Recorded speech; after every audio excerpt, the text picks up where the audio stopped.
लता मंगेशकर के निधन से आखिर सदमे में क्यों है ये शख्स? लता के निधन से बेसुध ये शख्स क्यों लगा रहा है दीदी को आवाज? सुर कोकिला लता मंगेशकर अब इस दुनिया में नहीं है। लता दीदी के निधन से पूरा देश शोक संतृप्त है। उनके निधन से जितना दुख देशवासियों को हो रहा है, उससे ज्यादा दुख उनके परिवार और उस शख्स को हो रहा है जिन्होंने लता दीदी की सेवा में अपने जीवन के 27 साल खपा दिए।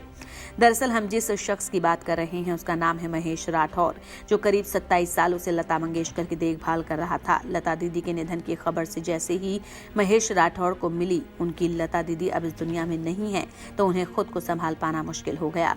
उनका रो रो कर बुरा हाल है। वो लगातार लता दीदी को याद कर रहे हैं। बकौल महेश वो बुरी तरह से टूट गए हैं। लता दीदी के जाने के बाद ऐसा लग रहा है कि वो अब इस दुनिया में अकेले पड़ गए हैं। अमरेली के मोरंगी गांव के रहने वाले महेश को लता दीदी भाई मानती थीं और 2001 से ही उन्हें राखी बांधती आ रही थी। अब जब लता दीदी इस दुनिया में नहीं है तो महेश ये सोचकर रोए जा रहे हैं कि अब उनकी दीदी कभी वापस नहीं आएंगी और उनकी कलाई सूनी ही रह जाएगी। अब उन्हें कभी भी अपनी लता दीदी को देखने का मौका नहीं मिलेगा। बताया जा रहा है कि महेश साल 1995 में अपना घर छोड़कर जिस वक्त मुंबई आए थे तो उनकी आंखों में हजारों सपने थे। मुंबई में वो अपने लिए काम की तलाश करने लगे। तभी एक रोज जब वो मुंबई में महालक्ष्मी के पास एक मंदिर में बैठे थे तो एक आदमी ने आकर उनसे पूछा, लता मंगेशकर के घर में एक वैकेंसी है। ये सुनकर महेश राठौड़ को लगा कि उनका मजाक उड़ाया जा रहा है, लेकिन जब महेश लता दीदी के घर पहुंचे तो फिर वहीं के होकर रह गए।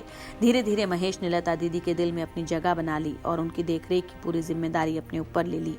महेश लता मंगेशकर के सिर्फ केयर टेकर ही नहीं बल्कि उनके फाइनेंस तक को देखते थे।